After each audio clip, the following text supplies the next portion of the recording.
Mobile Task Force Kappa 42. Angel reporting in. Listen guys, I'm sorry that I haven't been posting much here lately. I think I caught some kind of bug in Saudi Arabia. I can't seem to shake the infection. Doc's given me some pretty powerful meds, not even the good kind either, to try and get me better. But nothing's really working. I guess after this I should try and get some rest. Or maybe some NyQuil. Or both. Yada yada. Anyway, I've got a pounding sinus headache, so let's get this over with.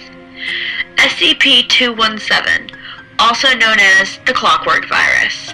Object Class, Keter. Special Containment Procedures.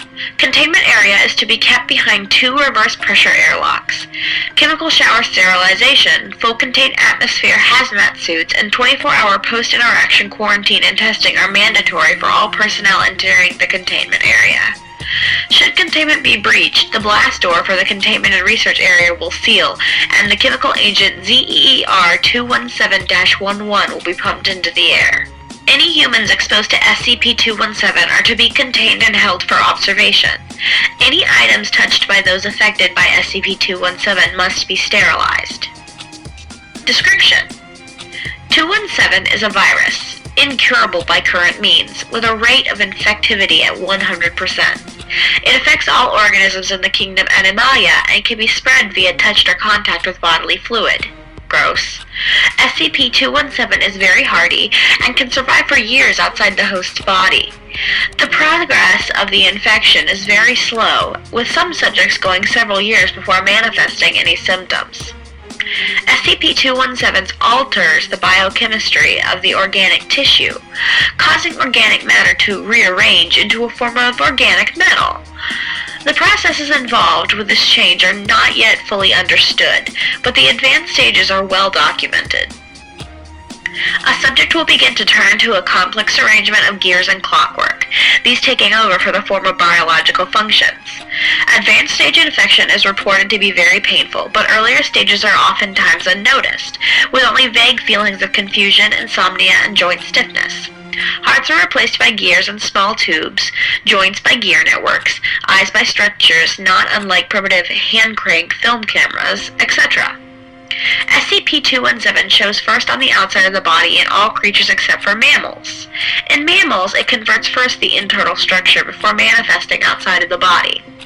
This can cause the infected to go for very long periods of time without knowing of the infection.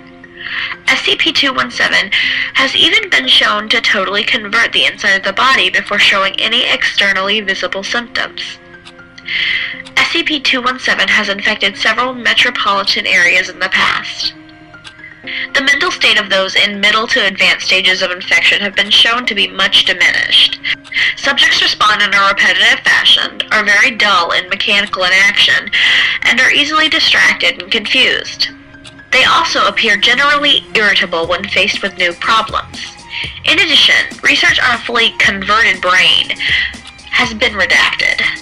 Notes on the symptoms.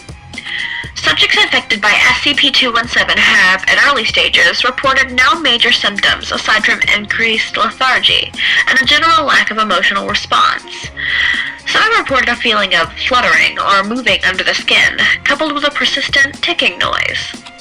This seems most prominent when SCP-217 infects the shoulders, neck, and head. However, it is audible if recording equipment is pressed against the affected area. Initial infection of 217 is, as has already been stated, almost undetectable. As the infection advances, subjects will begin to feel a sharp, tearing pain in areas that are being converted.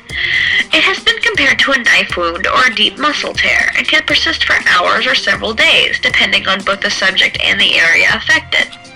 The new clockwork organs appear to tear and rip at tissue for a short time, before fully becoming integrated and settling into the surrounding tissue, and this is believed to account for the pain.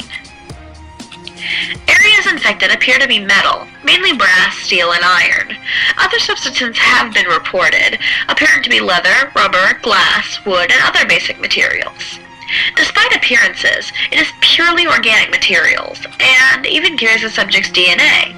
Or Organs and tissues affected appear more resilient than normal, carrying the same strength and density as the materials they resemble, instead of normal tissue density. Areas damaged repair over time, but it is much slower than standard human regeneration. Damaged areas can be instantly repaired by replacing damaged areas with new parts of the same type. Testing has shown that there are no ill effects if parts are made from normal materials, steel, wood, or leather, and are used to replace the existing biomechanical clockworks. Most alarming, people infected with SCP-217 can continue for months, even years, without being detected.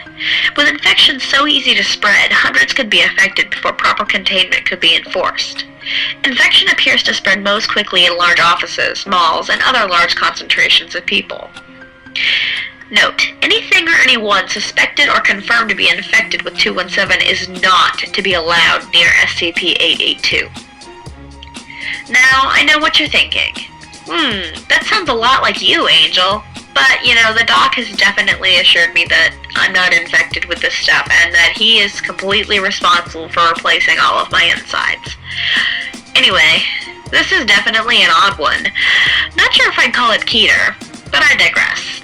After all, who am I to call the shots? My first line of recourse when an SCP gets out of hand is to blow it to pieces. I like to keep it classy, as you can see. But yeah, I should be off to rest now.